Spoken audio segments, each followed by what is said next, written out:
আসসালামু আলাইকুম রহমতুল্লাহ। বাংলাদেশের একটি মহল বা গোষ্ঠী যখন ভারত নিয়ে ব্যস্ত, তখন আমেরিকা বাংলাদেশ নিয়ে একের পর এক খেলা খেলে দিয়েছে। আপনাদের মনে আছে পিটার দি হার্স বাংলাদেশের মার্কিন রাষ্ট্রদূত ছিল। তিনি বাংলাদেশের যে পরিমাণ ছোটাছুটি করেছে, বাংলাদেশের মন্ত্রী এমপিরাও দেশের মানুষ বিপদে পড়লে হয়তো বা তার বাড়িতে ফুলের শুভেচ্ছা দিতে যায় না, তার বাড়িতে লাঞ্চের দাওয়াতে যায় না। কিন্তু দুর্ভাগ্য হলো সত্য যে আমেরিকার সাবেক রাষ্ট্রদূত পিটার দি হার্স, মানে আমেরিকার মতো একটা দেশের রাষ্ট্রদূত পিটার দি হার্স, তাকে আমরা দেখেছি বিভিন্ন লোকের বাড়ি কেমনে দাওয়াত খাইতে যায়। তারপরে এই যে কারিনা কাইসার মারা গেছে, তার বাড়িতে তার বন্ধুদের বাড়িতে বা তার সাথে কিভাবে পিটার দি হার্সের সৌজন্য সাক্ষাৎ হয় বা তার সাথে কিভাবে ওঠা বসা বা কীভাবে যোগাযোগ হয়, সেটাও আপনারা দেখেছেন কিনা আমি জানি না, কিন্তু আমি দেখেছি। এখন ব্রেন ক্রিস্টেনসন, আমেরিকার রাষ্ট্রদূত, তিনিও ঠিক পিটার দি হার্সের মতো বাংলাদেশের বিষয়গুলো নিয়ে ছোটাছুটি দৌড়ের উপরে আছে। বাংলাদেশকে গিলে খাওয়ার জন্য এরকম হয়েছে কি না আমি সেটা বলতে পারবো না, কিন্তু মাহিম নামে এক ছেলে ব্র্যাক ইউনিভার্সিটি, তার বাসায় ফুল টুল নিয়ে গেছে এই ব্রেন ক্রিস্টেনসন। আপনারা জানেন, যখন মোটামুটি জুলাই গণঅভ্যুত্থানের সময় আন্দোলন স্থগিত হয়ে যাওয়ার উপক্রম হয়েছিল, তখন প্রাইভেট বিশ্ববিদ্যালয়ের পোলাপান আন্দোলনে ধরে রেখেছিল, তারা মাঠে নেমেছিল।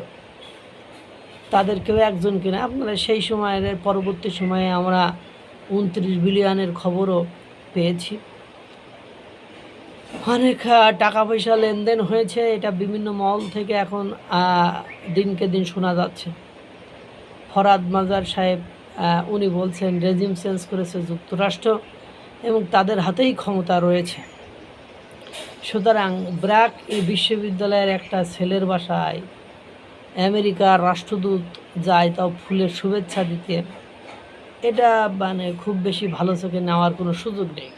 তারপরে গতকালকে ব্রেন ক্রিস্টেনসন একটি হোটেলে বক্তব্য দেওয়ার সময় বলেছে, আমেরিকার সাথে বাংলাদেশের যে চুক্তিগুলো হয়েছে সেই চুক্তির মাধ্যমে বাংলাদেশ এবং মার্কিন যুক্তরাষ্ট্রের সুসম্পর্ক সুদৃঢ় হচ্ছে, অথচ বাংলাদেশের কবি, সাহিত্যিক, লেখক, গবেষক, বিশ্লেষক, রাজনীতিবিদ, সিপিবি সহ মানে যে সকল রাজনৈতিক দলগুলো কোনো ফরম্যাটে মার্কিন যুক্তরাষ্ট্রের সাথে বা রাজনৈতিক দলগুলো দেশ পরিচালনার সাথে কোনোভাবে সম্পৃক্ততা আছে, তারা ব্যতীত মার্কিন যুক্তরাষ্ট্রের সাথে বাংলাদেশের এই চুক্তিটাকে একটা গোলামি চুক্তির সাথে কম্পারিজন করছে, অর্থাৎ তুলনা করেছে যে মার্কিন যুক্তরাষ্ট্রের সাথে যে চুক্তি হয়েছে এই চুক্তিটা নিঃসন্দেহে একটা গোলামি চুক্তি। অথচ তিনি বলছেন যে বাংলাদেশের সাথে মার্কিন যুক্তরাষ্ট্রের সর্বশেষ যে চুক্তি স্বাক্ষরিত হয়েছে, সম্ভাবনার দ্বার এর মাধ্যমে উন্মোচিত হচ্ছে এবং দুই দেশের সম্পর্ক ভালোর দিকে যাচ্ছে।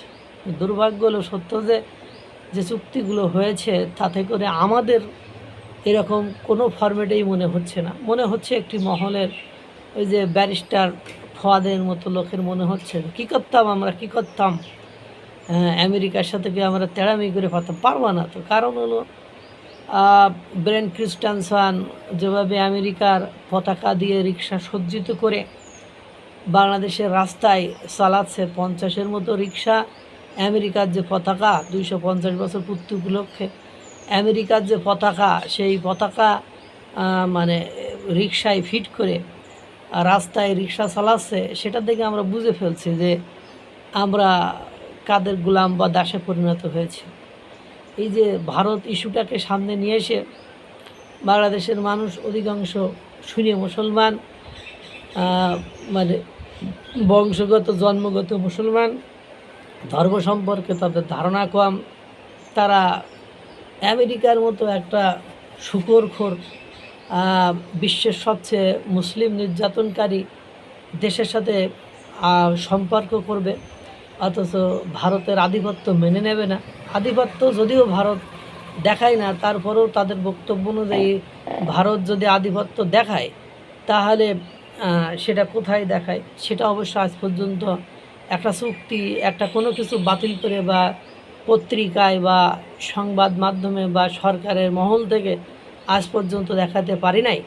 তারপরও জনগণ এই বিশ্বাস নিয়ে উটকো ঝামেলা করে প্রতিবেশীর সাথে সম্পর্ক খারাপ করে মার্কিন যুক্তরাষ্ট্রের কাছ থেকে একটা নির্দিষ্ট মহল বা গোষ্ঠী সুবিধা নিয়ে দেশটারে কোথায় নিয়ে গেল আপনারা আরও দেখতে পাবেন, বুঝতে পারবেন। আল্লাহ তাআলা সকলকে ভালো রাখুক, সুস্থ রাখুক। আসসালামু আলাইকুম ওয়া রাহমাতুল্লাহ।